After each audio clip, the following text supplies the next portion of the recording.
One perspective is, well, we realize we did some things wrong. We know what our mistakes are. We're going to run back our strategy. We know what we're doing. And the other one is kind of just like stubbornness, where it's like, I can't believe this didn't work. We have to try it again. And when the enemy team clearly has your number. So we'll see which version of it is this time. So what Thunder Predator did this time was that they replaced one of the big carries from the last patch, Terrorblade, which was incredibly strong, with another hero from the last patch, which was incredibly strong in the Luna. But that hero has also been nerfed a lot this patch. I think its win rate is down, I want to say 5 or 6% in the high brackets. And as usual, it's not all about the pubs. Pro games are a different beast entirely, but there's no denying Luna is just a weaker hero. It's just worse in multiple ways, and you need to compensate for that. So you're not going to be as strong in lane. The biggest nerf, in my opinion, Lucent Beam level 1, now 9-second cooldown instead of 6. That is massive. It's a very, very big nerf. As well as the Glaive's acquisition range with your shard being lower, so it's harder to get the combo out for the full damage. And then for Tundra Predator, you're running a similar lineup again, but you were the ones who won. So, and it worked very well. They replaced Abaddon, or Omni Knight for Abaddon, so they took another defensive support this time around on Fata. That's definitely to the recipe. He loves that. He loves playing this Abaddon. He's played it quite a few times. Absolutely. And it, of course, did get a couple of those little buffs with this patch. What I'm interested is the fact that Snaking is known for playing an exceptionally greedy jungling Enigma. Right. So is that something that they're going to be able, you know, once Frank gets to a certain point, maybe moves can start poking around, try to cause problems, or? I think he's probably still going to help 33 for a little bit, right? He's going to deny a couple of creeps with the conversion in the beginning. You see start with boots, actually. And then hopefully for them, once Lycan has stabilized and maybe hits like level 3 or level 4, he can start pulling his own waves while Snaking is jungling. That's probably what they're going to do. Good pressure here from Thunder Predator, by the way, getting a wolf kill and pulling Snaking off the lane. As to where Enigma is going to farm when it's time, I think you mainly play your own triangle, so Brood doesn't really have access to that even by taking the tower. Eventually that triangle will be given over to Gyro, but in the start, at least the first 5 minutes, he doesn't need that, and Enigma could take it. Or he could do this. How about you just farm the enemy jungle? This is what he typically does. Yeah, he's very greedy. Not really relying on anything. Ooh, this is looking like dead Frank. Although, no, still going to be able to survive a little bit longer. Moves here, though, not looking quite as healthy. Is going to try to juke away here. They've got that courier, too. Looks like the Axolotl will be the first person to go down, if you count couriers as people. But the heroes still just poking away at each other, and Frank is, of course, right back up to full health. Gyro, or Abaddon rather, in my opinion, just a stronger version of Omni Knight in the early laning stage. Your spells are higher impact. You have a heal and a shield, kind of similar to Omni Knight, but the immediate payoff from Aphotic Shield is just mostly stronger than the Heavenly Grace because you have the guaranteed return damage. So when it turns into a fight, instead of just keeping your carry alive, you're actually contributing a lot of damage output for kills, which you saw there. They almost found the kills. With Omni Knight there, those kills aren't even close. So it's a different story. Purification is way more situational. You need to be in melee range, and the enemy team needs to have taken damage at the right time. Snaking, gonna protect here. The roll from 9, the kick back over onto Leo. He's just gonna have to run the opposite way and not get that delicious water rune. Yeah. Still has a couple of bottle charges, though. He'll be okay for the time being. Really good farm once again in the lanes from Thunder Predator. They were also off to a great start last game on their Terrorblade. This time their Luna, once again, very happy. Sitting on 15 CS already, minute 3. Very good. And Kunkka in a melee matchup 1v1 mid. Actually, 9 doing very well here. I would intuitively think this is a Kunkka favored lane, but 9 is definitely holding his own. I guess compared to Void Spirit, perhaps the Boulder Smash is a more cost-efficient way of farming, and his base stats are a little bit better. So maybe that could compensate for it. Or he's just playing better. It might be a matchup thing. It is a 9 special as well. Absolutely. Like he's very, very talented on this hero, so it doesn't surprise me that he's doing as well as he is, because I'm sure he has played this matchup quite a few times. Yeah, for sure. But, ooh, get a nice courier snipe. That's the problem. When you have Enigma in your jungle, he is going to get any courier that wanders through if it takes the wrong path in the woods. So a little bit of bonus there for Snaking. Definitely is coming at the expense of 33 here. He's 7 CS. He keeps being bullied out. They are electing to play 2v1. They're letting Enigma farm. They're not sending the Lich after the Enigma to bully him. They're not rotating the Kunkka up there to try to sandwich him in the jungle. Despite, or actually, never mind, that is really good vision from Tundra. Tundra have double protected with these wards up here. If you see around the Enigma, has full vision on both sides, but yeah, 33 is definitely not having a good time. They really want. They want this kill. Yeah, they popped the mangoes too because they were trying to get into range, get off one of those other frost. And there's the wolf pull. So now he's finally going to get some CS. If Lich comes to contest this, they're flanking it with Enigma. Does he have mana? On Enigma, he has maybe 1 mana. He used it already. They are trying to team up on the Lich here, and this should be a kill. MJZ, first blood. Ooh, it goes to 33. That is the perfect hero to get that on for Tundra. He's the one who needs it the absolute most. Yeah, he's got to be very pleased with that, considering how far behind he was with that lane CS here. Fata needs to be a little bit careful. Does have that aphotic shield though, and Frank tanking a lot of that damage. Got to be careful, Fata. Giving a bit of chase here, might turn his attention over here to Moose. He does have a fairy fire. He's going to try to pop it. He's not going to be able to survive though, Skeeter with the last hit coming in. This lane is super strong. The Bat and Gyro is just really difficult to fight into. Usually the way you can beat Gyro in lane is one of two ways. Either you can outrange him, or you can fight him in the creep wave when Rocket Barrage isn't powerful, but the aphotic shield just offsets all of those possibilities that most lanes have. Rude Willow is actually not a weak lane. It does have quite a bit of damage and control, but they can't pierce. It's too much. Looks like 9 is planning a important rotation here. If he can find an opening onto the Luna and kick him back into a Malefice, that should be the kill. Sitting at level 6, so has Magnetize ready. They're hugging the tower though. Yeah. They have a feeling something is lurking in the woods and they don't want to have to deal with it because Leo is right up against the tower over in the mid lane. So they know 9 is looking to get some damage done here. Yep. So they're going to leave MJC over by himself. MNZ throwing out a little bit of damage, but I'm not sure if he wants to go back in. They have the fear. Can they get off enough damage in time? That was the question. I don't think that was the play, as now MNZ is forced to run. And there's just so much damage coming out from 9 with these rounds. Plus, they had that one charge on the urn, so that is an easy double kill here for Mr. 9. That was really strange. So I thought what Thunder Predator were doing was that they were just offering up the Lich to just make the gank end. Yeah. So Luna could then find somewhere to farm. But then Luna tried to hell.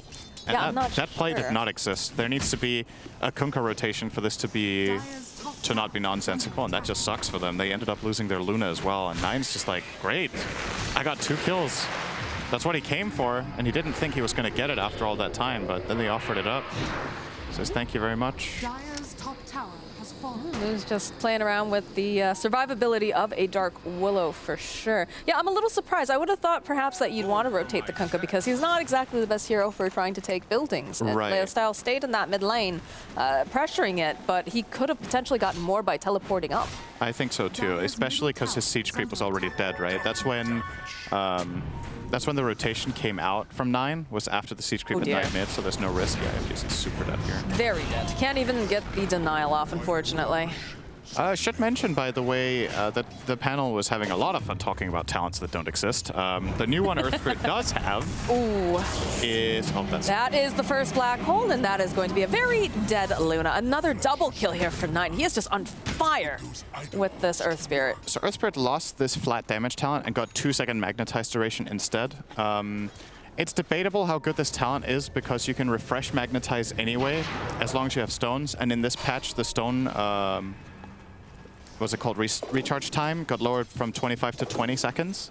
So you have them just a lot more often. And I think that means that talent is largely unnecessary. So we're probably just going to see the... Oh, tried the TP. That is not going to happen against Tried to. It was a... Or Rolling Boulder. It was a good try, but... If Rolling Boulder was anything other than level 4, he gets out. So, in all fairness, he doesn't necessarily know 9's skill build there. Don't really blame him for trying it. Any other build and he's out.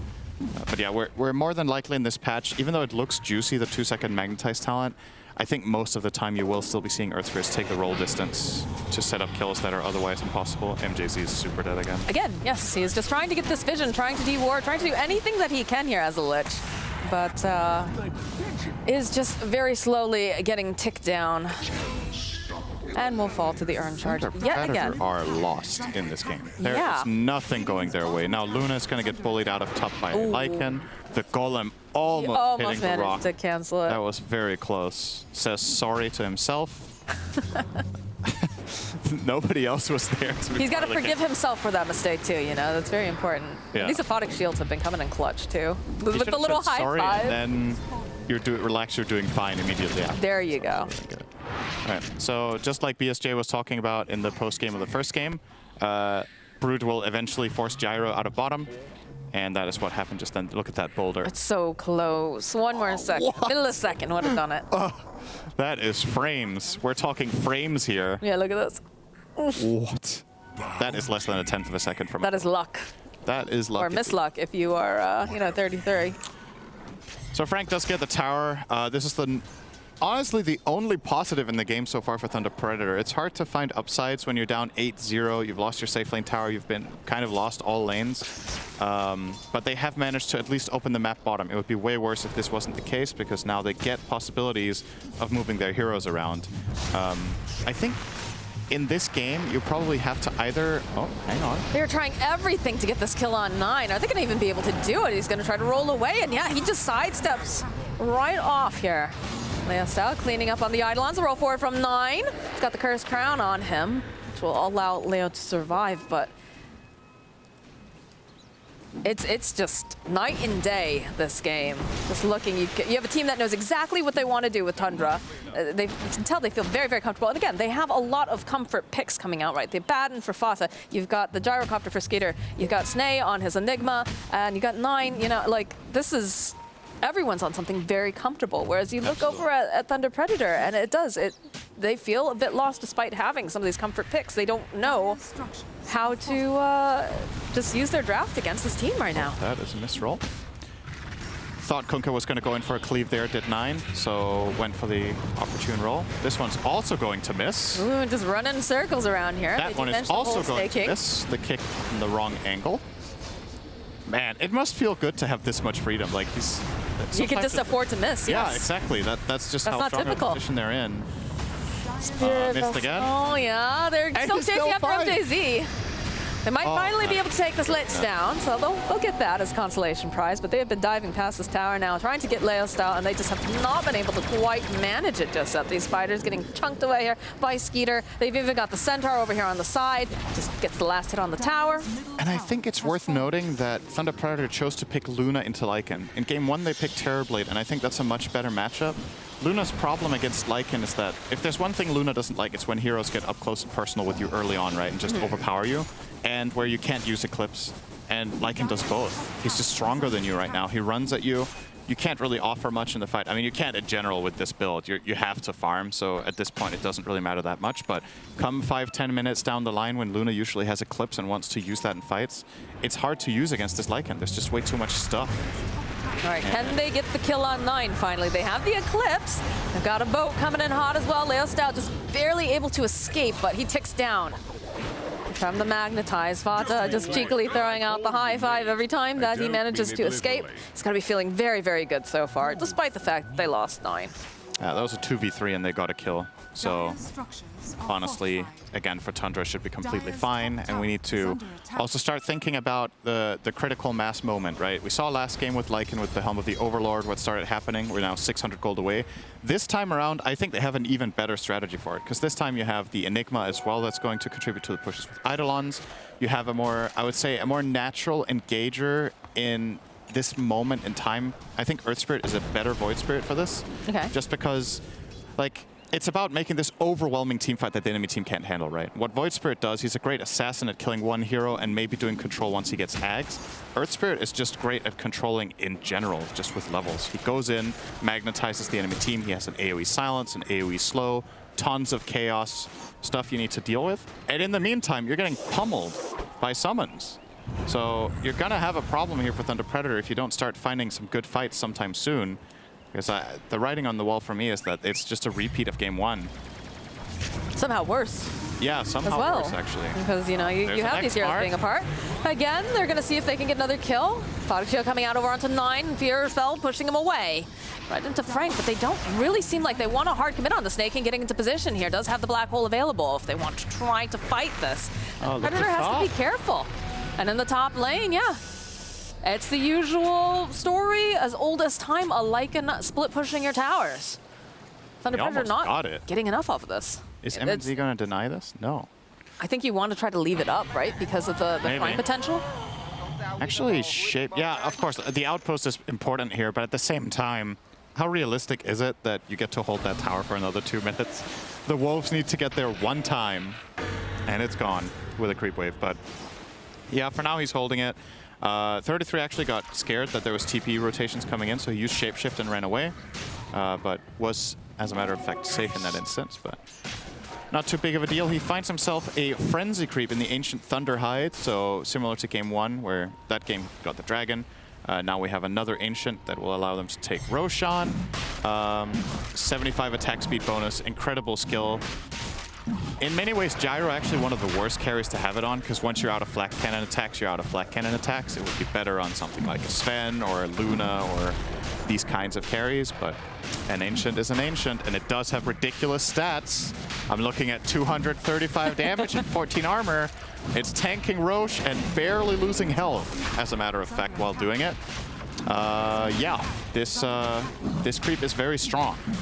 You sound so pleased about this. Like you're very excited to see it in your pubs. I cannot foresee this causing trouble in pubs at all. I think people are going to do a great job dealing with the split push and these strong creeps, and they will coordinate their defenses accordingly. And Lycans will not be dominating until this gets changed in some way. Okay, Frank is in trouble. Oh, missed the roll. We're having some missed rolls, but it's still not looking great for Frank because he is going to get murdered by 9. As we do have 2 different fights split up over here on the side. MJZ just getting rolled upon. He didn't miss that time. And 33 finds the kill. And this is what Earth Spirit will do for you, right? It's just... If fights get fragmented, he keeps them fragmented. It's very difficult to regroup and organize something when there's constantly this additional thing going on. 9 actually made me eat my words here. He took the magnetized duration talent. He heard you, Sin. He was like, oh, I'll show you. I guess so. Nice Fear Spell, though, coming out from the Dark Wolf. Actually thinking about going with the Bedlam. I'm not sure if that's necessarily the play. I think that's way too greedy for Moose, as he doesn't manage to finish the teleport. I'm not sure exactly what's going on here. As Leo Style now also Silence, being chased down. Thunderhide, the whole zoo just running him down. This is looking bleak. Yeah. Invisibility. I think, so what Thunder Predator probably had to play on in this game was one of 2 options. Either, but I don't know if you can go that build on Luna anymore, right? Like, you could have gone for the max Lucent Beam and level 1 Eclipse build and tried to find fights away from Lycan, so that you were actually favored. He's going to Eclipse it. Oh, man. Look, it barely does anything to 9. Oh, that feels so bad. Can't even teleport out when there's nothing to cancel. Either you did that, or if Luna was farming, you needed to make some bigger moves around the Kunkka with Lich level 6, bringing in the Brood to organize something. Because this way, you're just giving all of the control of the map and all of the initiative to Tundra. And they did try a couple of moves that failed. Vata was in a great position for multiple counterplays with the Aphotic Shield, but at the same time, you also didn't really full commit to the idea of the moves that you did make. Oh my god. Oh my god. Oh my word. Roll not quite connecting here, but this is still not looking good for the Willow because he does indeed have stones. And Fata's just, he's so cheeky. I love 33's player cam. It's literally just forehead. My favorite was during DPC where puppies would it would start off normal and it would just start going higher and higher until you couldn't see his face any longer. But yeah, you know, they have everything they need to go high ground right here. Forehead might be how he's feeling about this game right now. He's probably having a great time. Yeah. It's a metaphor head. I see what you did there. Yeah. I'm sure it's a big smile over on 33's, but as you can see over on the Style of Thunder Predator, they are not looking so happy. This has been a rough game for them, and they're running out of ways to really kind of slip back into this. Leo Style trying to find this opening, trying to get them off their buildings is very difficult because the second he steps forward, this happens. Go for it from 9. Moves, starts gearing up with that Terrorize, but Leo has to be careful because he's just taking so much damage from the Magnetize and that Spirit Vessel. As he gets X back, it's still a dead Leo. Tundra just running away with this game now, pushing them all the way back to the fountain and just ripping apart the buildings. Yep, the mid wave gets inside the threshold, so they break backdoor protection once again. And this is just going to be a second lane of errors. I mean, there's no need to sugarcoat it. Like, Thunder Predator just got ran over this game. Nothing went their way. They got absolutely outplayed and destroyed strategically. And again, I have to question their choices in the strategy. Like, they're kind of, once again, picking heroes from the last patch, which isn't necessarily a bad idea. It's not like, oh, it's a new patch, therefore all old strategies are garbage. That's not how it works. Team Spirit just ran a lot of things that were from the old patch. But I think first picking Brood, who has lost 14% win rate in this patch, and then grabbing the Luna into the Lycan, and also not respect banning the Lycan after game 1. I'm just kind of questioning. I would be very curious to hear what the thought process was, if they thought they just dropped the ball game 1. Because if they did, then in this game there wasn't even a ball. Oh, this feels except bad. the one Tundra's having. MNZ, he's got his BKB up. He's just trying to get the Thunderhide off. Eventually does get that spin. They'll follow up with the Eclipse. All right, Fata does eventually fall. It takes a little bit. But it's down. What do you have left here? Like, 9 comes right back up. It does get feared, held into place, and they have a decent amount of damage, so perhaps they can take down 9 this time around. Because the rest of the team is not anywhere near him other than these little wolves here. 9 rolling forward, tries to get out, not going to be able to. Get shredded into tiny spiders, but MNZ also falls due to Snakey's Eidolons over here on the side. And Moose will just walk and chase down with this Bedlam. They're going to try to force Snaking out of the base. It's going to take a while, though, and they're going to have to use those Sinister Gaze as well. But 33 just running around, sends the Wolves to do part of the job here. Oh, here comes his dominated melee creep. Oh, boy. Look at that. Look at that tanky boy. Right. Look at him. This is a promoted creep right here. Look, he just runs around to the other side. He's still hitting it. Oh, guys, they need to kill the creep. You need to kill him. He's doing a lot more damage than you realize. Oh my god. Look how tanky he is. They have to Sinister Gaze him. They have to Curse Crown him. Look at this. Is this even Dota? So stupid. I wish you could see Cinderin right now, guys. He is like crying because he's laughing so hard. I'm not crying, but I'm having fun. It's pretty stupid. Not that there's anything wrong with crying. No, there's absolutely not. Don't lie not. to the audience, Moxie. That's not very nice. You have no follow-up on that. It's like, oh well. Hey man, I just see it. I could have been crying. You could have been crying, okay? I'm having a good time looking at the Overlord creep. Going to town. Either way, it was an expression. It was an expression that people would have been like, yeah, I feel that. I feel that watching it. Like, look at this. Oh no, this is... Oh, here comes the impact move. 2 seconds away. Oh. Turns around and gets it. And the bounty rune. Oh, doesn't take the bounty rune. Leaves the bounty. That could have been a higher impact play, though. It could have. It really could. Dota's all about efficiency. Oh, it's still there. It's okay. Fata's like, on the hey, case. you forgot something. All right. To my house. Fata is on the case. Yeah, I think it's just a matter of time. Like, what Tundra can do here is they can play map control. They have 2 lanes taken. So what you can effectively do, since you have strong creeps pushing in both mid and top, is you can just inhabit the enemy triangle, and then therefore you automatically have 2 top lanes pushing in, and then you just keep cutting waves bottom. And that way Thunder Predator have no access to either area. And that will ultimately force them to either smoke into your team or just get choked out. If you take that approach, you can maintain that position until you kill Roche, or you can look to take the bottom 2 towers and honestly just go for high ground on the 3rd lane. It didn't seem too problematic for you the last 2 times, so we'll see what they do choose to do. Roshan respawn is relatively close, 35 seconds for the early respawn. But I feel like if you're Thunder Predator, you're just like, that pesky dragon is back again. Because look at this. Like, obviously, it has enough mana regen that it can cast Fireball basically off cooldown.